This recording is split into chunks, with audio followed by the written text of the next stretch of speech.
श्रीमद् भगवद गीता के 9वें अध्याय का महात्म्य। महादेव जी कहते हैं, पार्वती, अब मैं आदर पूर्वक 9वें अध्याय के महात्म्य का वर्णन करूंगा। तुम स्थिर होकर सुनो। नर्मदा के तट पर माहिष्मति नामक एक नगरी है।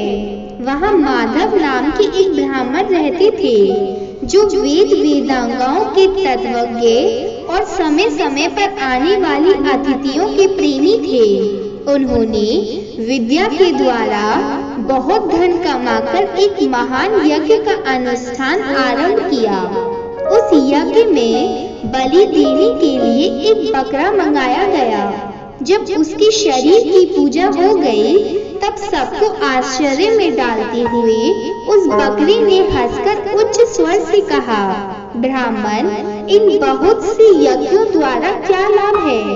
इसका फल तो नष्ट हो जाने वाला है तथा ये जन्म, जरा और मृत्यु के भी कारण है। यह सब करने पर भी मेरी जो वर्तमान दशा है, इसे देख लो।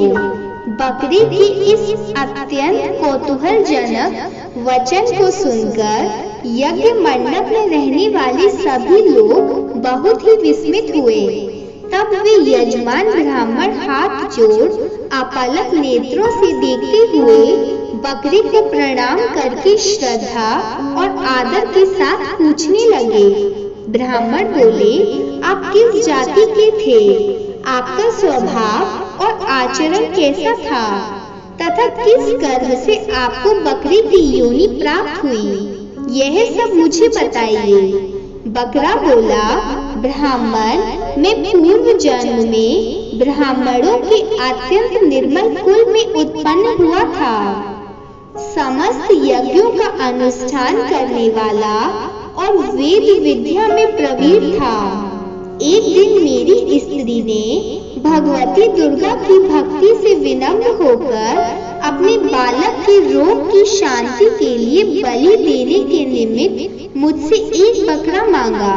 तत्पश्चात जब चंडिका के मंदिर में वह बकरा मारा जाने लगा, उस समय उसकी माता ने मुझे शाप दिया, ओ ब्राह्मणों में नीच पापी, तू मेरे बच्चे का वध करना चाहता है, इसलिए तू भी बकरी की योनि में जन्म लेगा।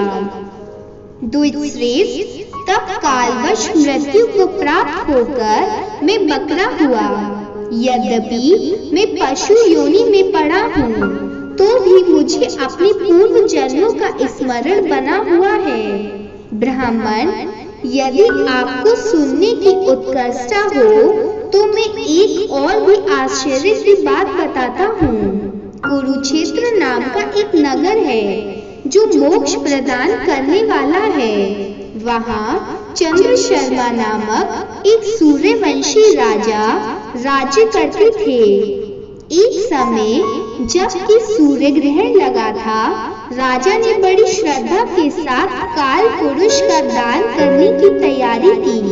उन्होंने वेद वेदांगानाओं के साथ पारगामी एक विद्वान ब्राह्मण को बुलवाया और पुरोहित के साथ वे तीर्थ के पावन जल से स्नान करने को चले। तीर्थ के पास पहुंचकर राजा ने स्नान किया और 2 वस्त्र धारण किए।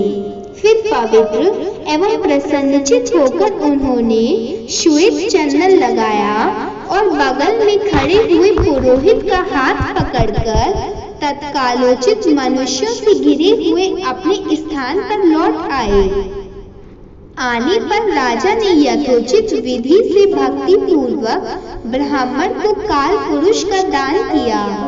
तब काल पुरुष का हृदय चीरकर उसमें एक पापात्मा चांडाल प्रकट हुआ।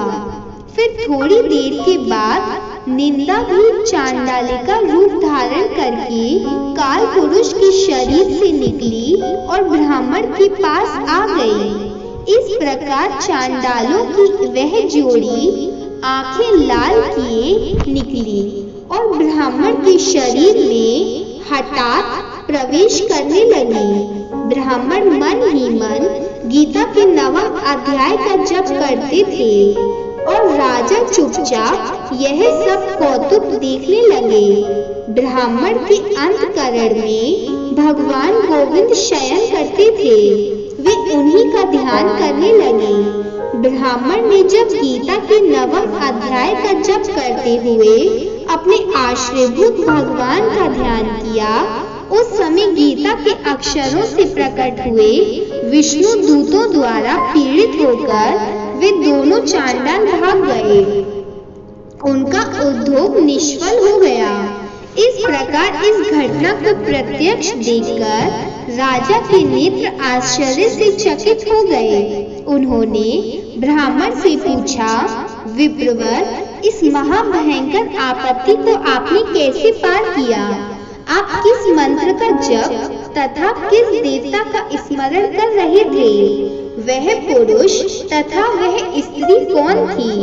वे दोनों कैसे उपस्थित हुए? फिर वे शांत कैसे हुए? यह सब मुझे बताइए। ब्राह्मण ने कहा, राजन, चांडाल का रूप धारण करके भयंकर पाप ही प्रकट हुआ था तथा वह स्त्री निंदा की साक्षात मूर्ति थी। मैं इन दोनों को ऐसा ही समझता हूँ। उस समय मैं गीता के 9वें अध्याय के मंत्रों की माला जपता था। उसी का महात्म्य है कि सारा संकट दूर हो गया। महीपते, मैं नित्य ही गीता के 9वें अध्याय का जप करता हूँ। उसी के प्रभाव से प्रतिग्रह जनित आपत्तियों के पार हो सका हूँ। यह सुनकर राजा ने उसी ब्राह्मण से गीता के 9वें अध्याय का अभ्यास किया। फिर वे दोनों ही परम शांति मोक्ष को प्राप्त हो गए।